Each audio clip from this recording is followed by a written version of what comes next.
final race of the 2023 Formula 2 season has come to an end, and it went down to the wire to crown our champions.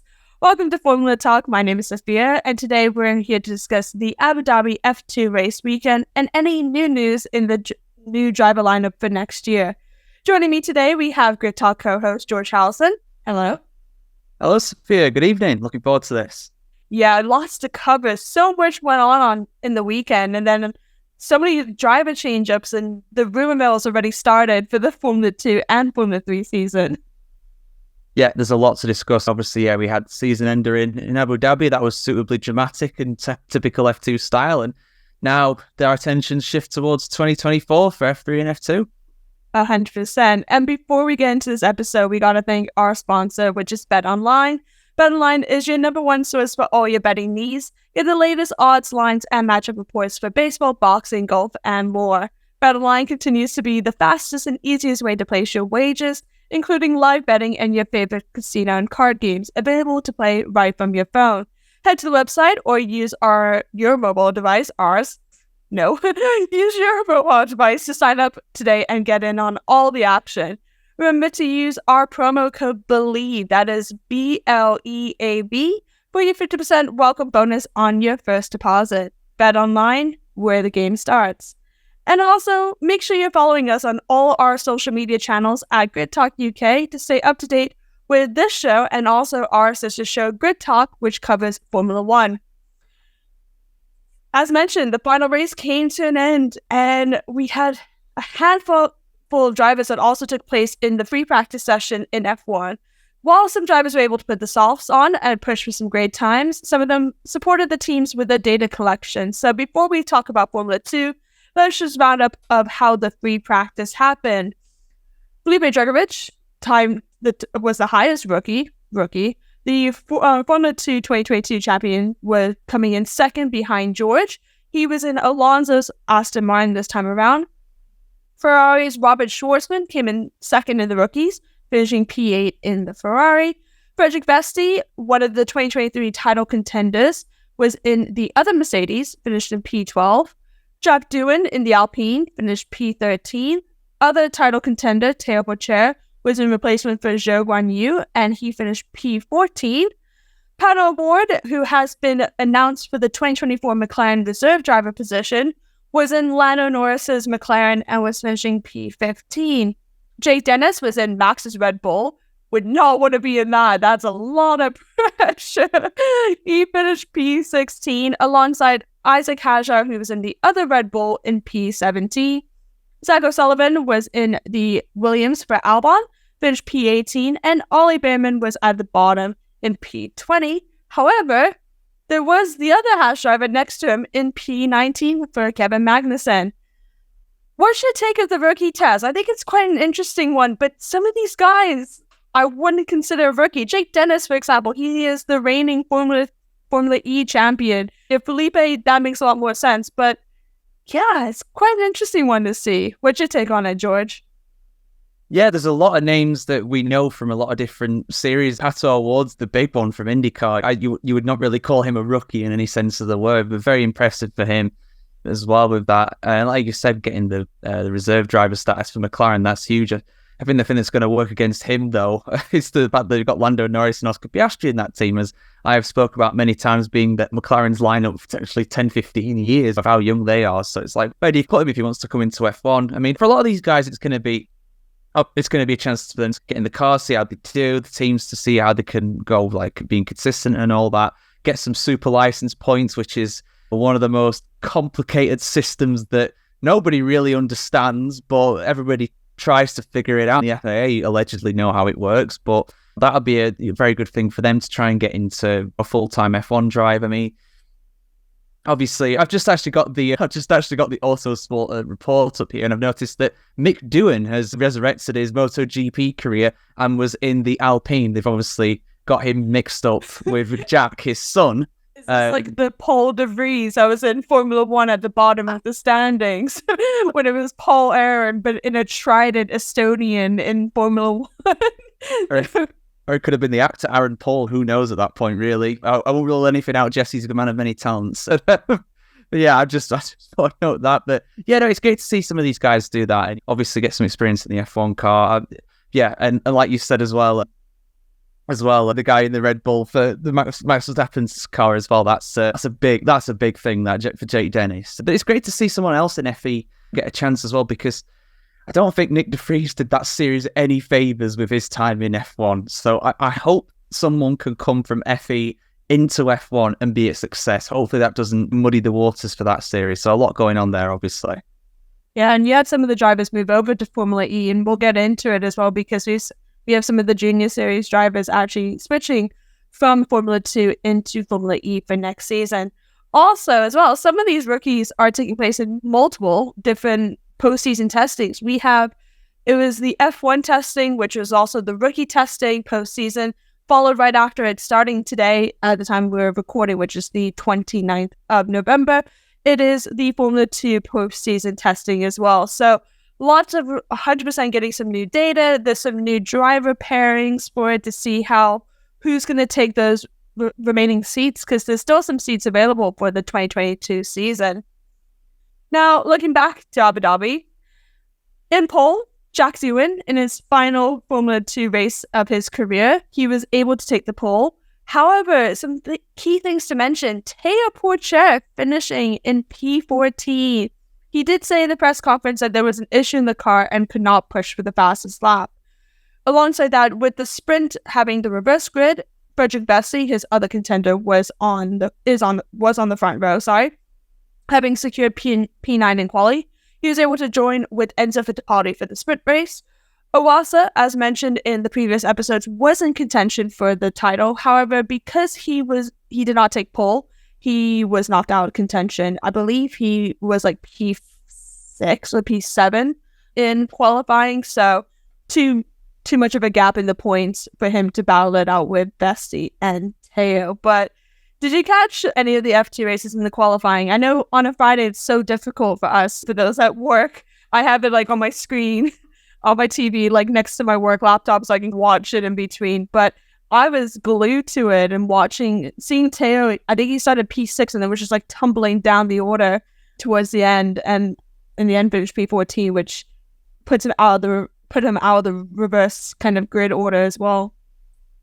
Yeah, I must admit, I didn't actually watch them live this time. I wasn't able to do that. Like you say, it's quite difficult when we worked, particularly on the Friday for the qualifying. But yeah, it was an exciting weekend overall for F2. I did say that my bold prediction was Porsche not finishing the sprint race. Didn't quite manage that. Still got 7th. Still got a couple of points. Managed to sneak in there. Did not have a particularly good weekend overall, but it was enough for him, obviously, as we'll get on to. Yeah, definitely. Moving on to the sprint race, I said it was going to go down to the wire, and it was, as Vesey was able to convert a front row start to win the sprint in pretty much closing the gap to Théo for 16 points going into the Sunday race. After dropping down to 4th, he was able to fight back and was able to take the lead with 2 laps remaining, winning his 6th race of the season and also getting the fastest lap. Enzo Fittipaldi came 2nd, and Richard Verschoor was able to secure 3rd.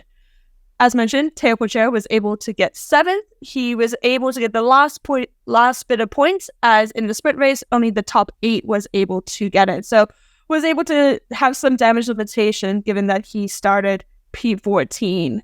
I enjoyed watching the sprint race. I think I would say the feature race was a lot more heavy compared to the sprint race, so we're going to go straight on to it. In the feature race, Vesey needed Théo to finish P10 or lower, and Vesey himself needed to get a podium and the fastest lap to secure the championship. While he was able to get the podium, he did not get the fastest lap thanks to Théo's teammate Victor Martins, and also in the end, Théo finished P5, securing the gap needed to win the championship. Oh my god, it was down to the wire because Vesey wasn't even in P3. It went to like almost the last 2 corners. He was battling with Zane Maloney for that final spot, and they actually collided, and Zane Maloney actually spun.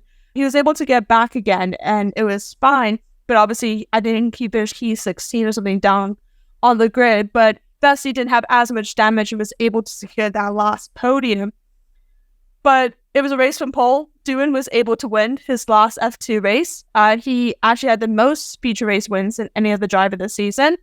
Joining him was Victor Martins, as mentioned, and was also able to get the Rookie of the Year award, Victor Martins, which was also attributed to the late Antoine Hubert. With the podium and Teo finishing P5, ART was able to win the Constructors' Battle against Prema.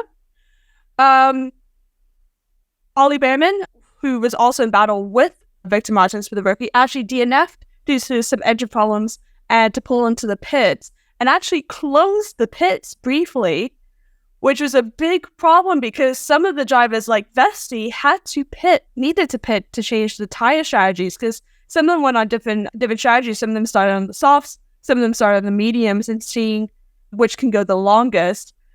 What was your take on it? I enjoyed it because I was like, it went down to the last couple corners with Vesti because I wasn't even paying attention to Teo's position. It was more like Vesti could get podium and he could get fastest because he pitted for the softs in order to take the fastest lap, having started on the mediums compared to Teo, who started on the softs and finished on the mediums. Yeah, Vesti just had nothing to lose, basically. I think that was even a radio message at some point. You got nothing to lose, just go for it, mate. And he went for it. It didn't take any prisoners, and unfortunately, Zane Maloney, a guy that I think I was going for a podium in my predictions for the feature race, which he could have got had he not had that collision. It ended up finishing the race, but well down the order, like you said, out of the points. Yeah, of course, it was nail-biting, and I'm sure that poor Chef, from his POV, because he was sick for that time before Maloney fell down the order, would have been thinking, I'm gonna hold on here, I hope, because Vesti was just going for it. But at the front, it was relatively straightforward for Jack Doohan. He got third place. He went over Ayumu Owasa in the driver's standings by the end of the season. So great for him. Great season for him overall. Fantastic. Great season for Vesti as well, getting all those wins. But Porsche, just the consistency, just like Colapinto in F3, didn't get that many wins. Porsche only with one win, and that was on the opening weekend. Didn't win for the rest of the season, but like a lot of things, it's consistency, just being there with the podiums, the strong points finishes. That's what did it for him. And I'm so happy for him because he genuinely seems like a nice bloke. And he's so young. He's been in this series for a while now. And to see him get that F2 victory and see where he goes from there, that's the interesting thing as well. Where does he head? He's not heading to Alfa Romeo for next year, or Sauber for next year as it'll become. So where's he going to head? Whatever series he's going to be, whether it's Super Formula or whatever, I'm sure he'll do very well because at the end of the day, he's bloody quick. And that's what counts most in motorsport. 100%. He was battling with Oscar Piastri and Felipe Drugovich over the seasons as well in Formula 3 and Formula 2. He had 2 retires and 10 podiums. As you mentioned, 1 win. He all the 24 rounds, 19 of them, he got some point one way or another. That's 80% conversion nearly. That shows how consistent compared to Vesti, who actually had probably won the most amount of race wins the entire season. He just wasn't consistent throughout the season, and it showed. But it was great to see. Watching him this season, and even like how he speaks in press conferences as well, it was great. Very humble and very... I remember when it was the winners' press conference as well, it was just still understanding I've actually won. He was just like still processing it all, and it was even after an hour after it happened. So just still walk away with it. I believe he probably will be the reserve driver for Alfa Romeo, or Sauber, I should say, as he is backed by them. But when it comes to actual racing, it could be another situation that both Felipe Drugovich and Piastri have dealt with in their careers, which is really sad to see, which is why we need to get another team in to allow some of the drivers to gradually move up, because after F2, winning F2, you can't stop there at the moment with limited seats available. But we'll see. But if you've loved this podcast as well, we would love it if you would take 5 to leave us a 5-star rating on Spotify or a 5-star review on Apple Podcasts. And if you're one of the 72% of people who have not yet subscribed to the channel, please consider helping us out with a like, subscribe, share, or follow. Now, the season's over. What is your opinions? What has been your best moment? We will have a special episode of Formula Talk where we'll discuss everything of the F2 championship. But as a whole, if you could pick 3 words of the season so far, what would it be? I don't know. I mean, I'm biased because I went to Silverstone and I thought that weekend was fantastic for the support series. There was a lot of rain. There was some very hectic races there. Yeah, the thing about F2 is that it's so competitive. With the absolute greatest respect to the guy, you had Ralph Boschung leading the championship after the first round of the season, and now you look at his results after that. He got a first and a second in Bahrain. After that, he hardly scored a point for the rest of the season. Yet fell off a cliff. 2020, like the 2013 Pirellis back in the day in terms of his performance. That's the thing. It's so unpredictable, and so you probably say something like unpredictable, exciting. I don't know. Yeah, and intense. Let's just say that, because there's always something happening. There's always something happening. It's not like you've got a Max Verstappen in this series. Like we just said, Porsche won one race this season. You've got Vesti, who won 6 or whatever, being right behind him. You've got people as far down as the likes of Boschung and Clement Novalak. Clement Novalak winning a race in Zandvoort. What the hell? But the thing is, when you've got these equal cars, this can happen. You can get a driver who just hooks it up around a track and just takes it by storm, and nobody can compete with them. Nobody can understand why that they're already spraying the champagne and lifting the trophy. So they don't care at that point. So that's what I'd probably say for F2 this year. Yeah, to be fair, I've been watching F2 for the last couple of years, and I think this has been the most unique and interesting, I will say, because there were so many different battles and contentions, and it could have gone either way. We had records broken of Ollie Behrman winning almost all the points in one single weekend in Baku. I think that was probably one of my favorite moments of the season so far. You had different race winners, different people on the podium. I think there's 12 to 13 different drivers on the podium at some point, one way or another. So it shaped out to be quite an interesting season, and it made it more interesting to watch compared to F1. And I hold my hand against that. I say this quite often. For those that think F1 is boring, watch Formula 2 and watch Formula 3, because these drivers are willing to get to F1 and they're willing to get their elbows out and be in that champion mindset and want to go racing, and will do the moves that you won't see in an F1 driver, because like, oh, I'm in F1. Yes, I do want to win the Drivers' Championship and the World Championship, but I don't have anything to lose. Whereas these drivers in Formula 2 and Formula 3, they've invested so much time and money and everything. So it's always great to watch. And even other series as well. You see it in even the lower divisions, Formula Regional, FRECA, Formula 4s, F1 Academy. I enjoy watching it a lot more than the F1 sometimes, because it makes, especially the tracks that are boring, class-wise boring, i.e. Barcelona, France, when we used to race there, it was always so interesting watching the support series there, because anything could happen, and I loved it. It was a great championship so far this season. Looking at the constructors, though, ART was able to win with 353 points, ahead of Prema with 322. Carling, with a big drop, finished in P3, finishing 220. Dams finished P4, 214. And Vittorossi finished P5 with 176. Noticeably, there was one constructor that didn't get any single point, and that is PHM Racing. However, they did have a lot of drivers that took place. I think they had 4 to 5 different drivers in one season come through at one point or another. Let's look at the standings for the drivers. As mentioned, Teo did win ahead of Vesti. Teo finished with 203 points. Vesti finished with 192.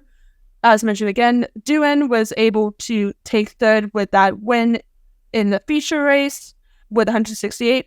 Owasa, 165, and Victor Martins, 150, again making him the top rookie.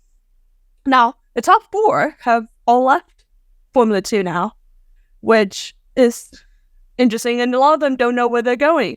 Teo, for example, the best is probably going to be back as, I wouldn't even say a reserve driver, because that's still Mick as well, isn't it? Where would he go? I know he does sim developments. I see him on his Instagram all the time in the sim back at the factory, but where would he go?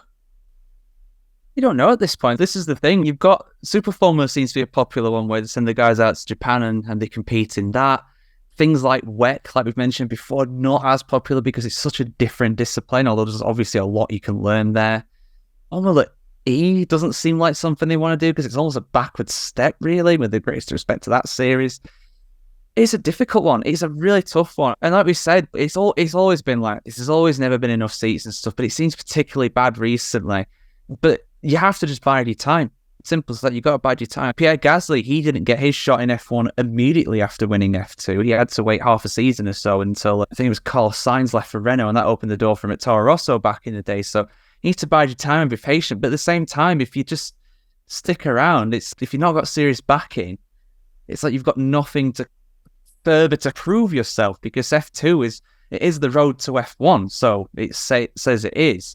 That is like meant to be the direct feeder series, but it's just difficult. It's difficult for these guys to get on the grid. The only seat that's not confirmed in F1 as it stands is Logan Sargent at Williams. He's most likely going to get it. So all 20 drivers in F1 will be racing for the same team as they did in 2023, in 2024, which is almost unheard of. And so you need to wait for somebody to do drastically bad and be lucky to get kicked out. And even then, it doesn't happen for you. You got Liam Lawson obviously getting a chance in AlphaTauri last year, but Daniel Ricciardo's going to be there next year, even though Lawson did a really good job. So it is really tough. I do feel for these guys, to be honest. It's like, where did they go? Because we're asking the questions. I don't even think they've got the answers.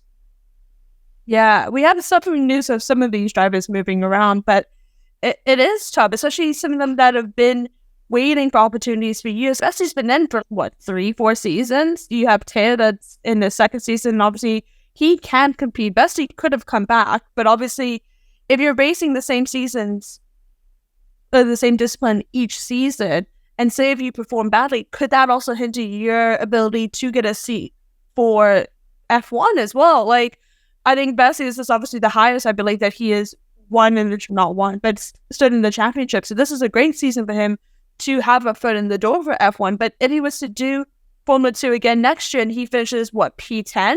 How bad would that hinder him getting into Formula 1 as well? Like, with drivers in Formula 1 having multiple year contracts, that also hinders as well. But yeah, some of the drivers moving. We have Jehan, as mentioned before in previous episodes, he's moved to Formula E.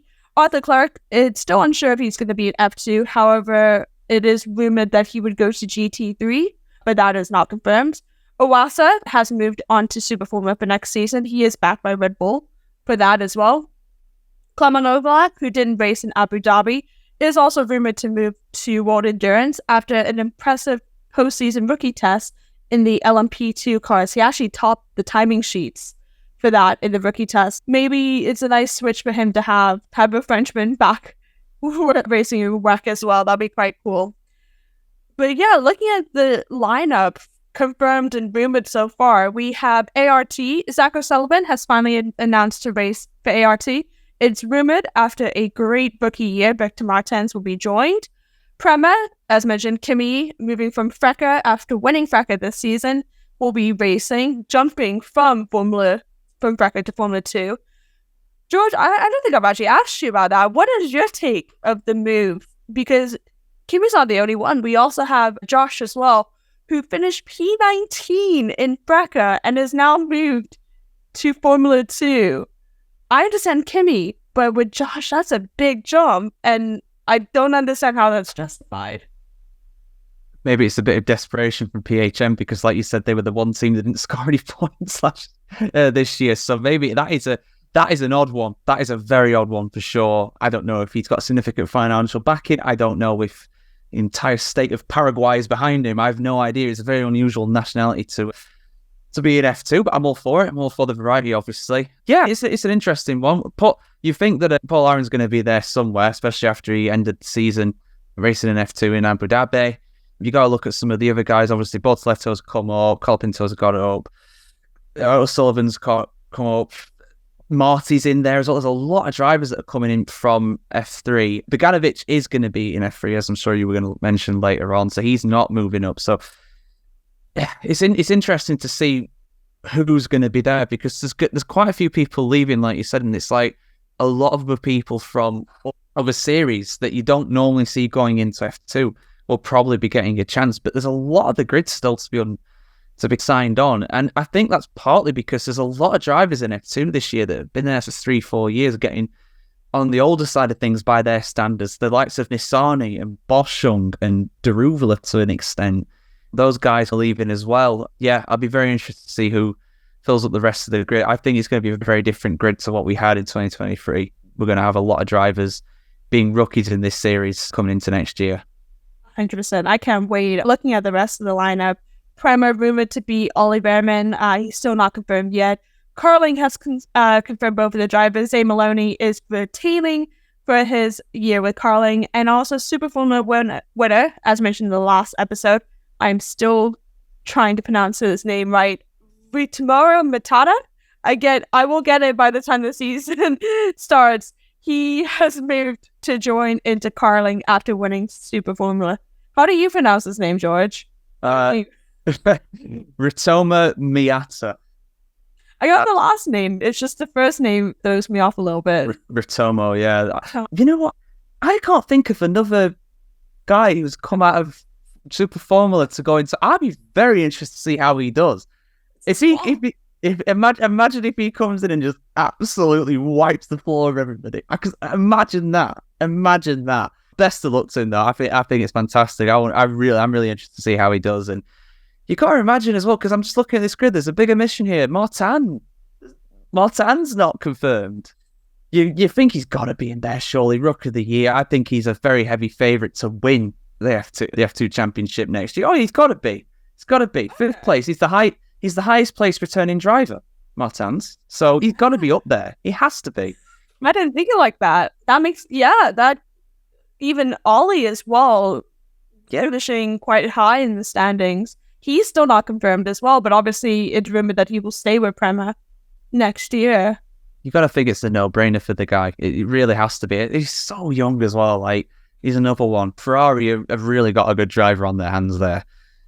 So yeah, talent coming through for sure. Yeah, we got Jack Crawford. The other Jack mentioned in the last episode that he is staying in Formula 2. We now know what team he has joined, and that is Dams. He is most likely replacing Owasa, as mentioned, moving into Super Formula. Rumored to join him, though, is Juan Manuel Correa.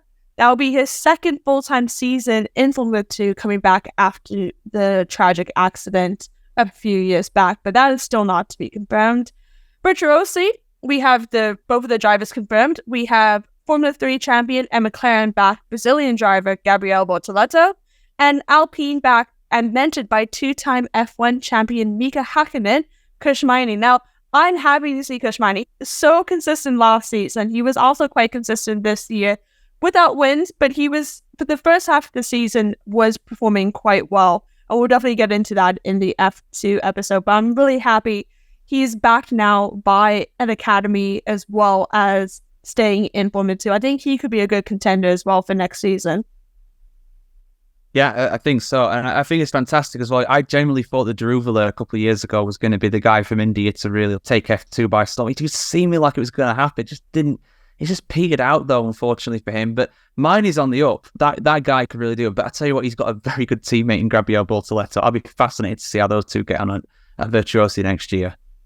Yeah, because Virtuosi doesn't race in Formula 3 as well, so it's going to be quite interesting to see what the relationship is as well, given that both of the drivers have left. NP Motorsport, Dennis Hauger is staying for another year without Red Bull by his side. Franco Colapinto, the Williams Academy driver, joining him.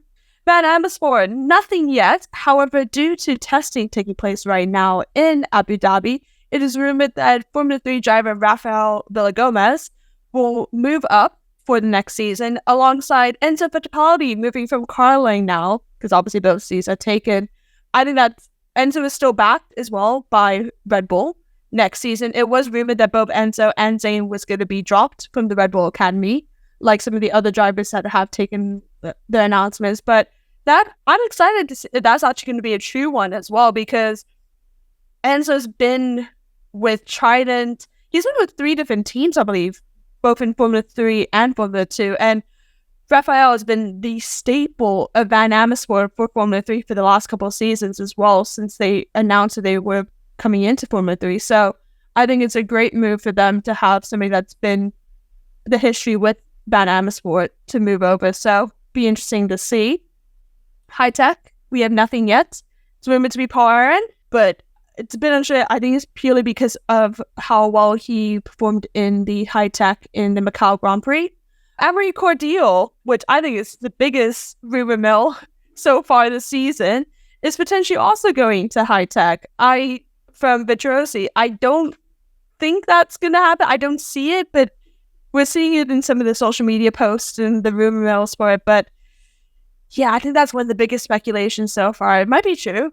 Who knows? Campos, we have both of the drivers now, both backed by Red Bull. We have Isaac Hajar, and moving from Formula 3, as mentioned, Pepe Marti. That makes a lot of sense with Pepe, given that it is Spanish-backed, and he's also raced with Campos back in Formula 4 as well, so it'll be good to have him join in with that. Trident, both rumored, it is Roman Stanek. He has said that he wants to stay in Formula 2, but is unsure about seats and funding, and Richard Bashore is potentially retaining. Now, the biggest team to look out for, I think, because if this is true, it's going to be wild to watch, is PHM Racing. As mentioned, Josh Dickerson from Paraguay has moved from FRECA to Formula 2. Because of this big jump, it is rumored that Ralph Boschung will return to race for PHM Racing. Now, he has been involved in Formula 2 in every single season at some point. However, 2 of the last 7 seasons, they were not full-time campaigns, but he did race at some point. He will be the oldest driver at around 26, 27. Now, I guess because of experience and having somebody jump for such a big jump from FRECA to Formula 2, having one of the most experienced drivers, whether or not they're good, that's a different kind of story, might help. But again, also moving to a team that's been very unstable for the last couple of seasons as well. It used to be Charouz as well, and they disappeared with the partnership. So what's your take on it, George? Because I think it's going to be the biggest thing to watch out for next season. Yeah, for better or worse. I think you're right there. Boschung, oh my goodness me. He was one of the drivers where I was just saying, oh yeah, no, he's been around for ages, he's too old, he's leaving the grid, and then you hit me with that rumours. Yeah, it was very interesting. I do get the logic. I do understand where they're coming from with that. And it is difficult at the end of the day. But yeah, he has won races. He did win a race in 2023, Boschung. He's an F2 race-winning driver. No one could take that away from but consistently, a couple seasons though to get the race when he had the longest gap of race wins as well, because he's been the oldest in the seasons. Yeah, the Riccardo Patrese of F2. It's just, but the thing. Sorry, that's a bit disrespectful. Patrese was a bloody good driver back in the day, but it's just one of them you see these random drivers just popping up. Oh, what's his name? Roberto Merri came back last year, didn't he? And it was just like, it's just like the Steve Buscemi meme, just like, how do you do, fellow kids? It's just. It's a random one. But at the end of the day, I do get it. But I don't, how old is Dirksen? Because before I saw his name pop up, I want to say he's 19. He's 20, so he's young. He's young. Let's not get away from that. He is young, but it's a huge step up.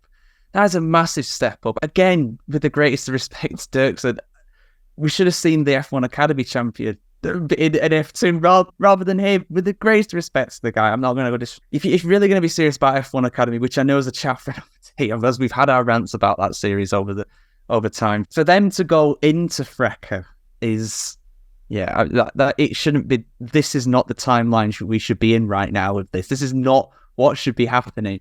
So I'll be fascinated to see. But given how bad that team was this year, I'm not confident.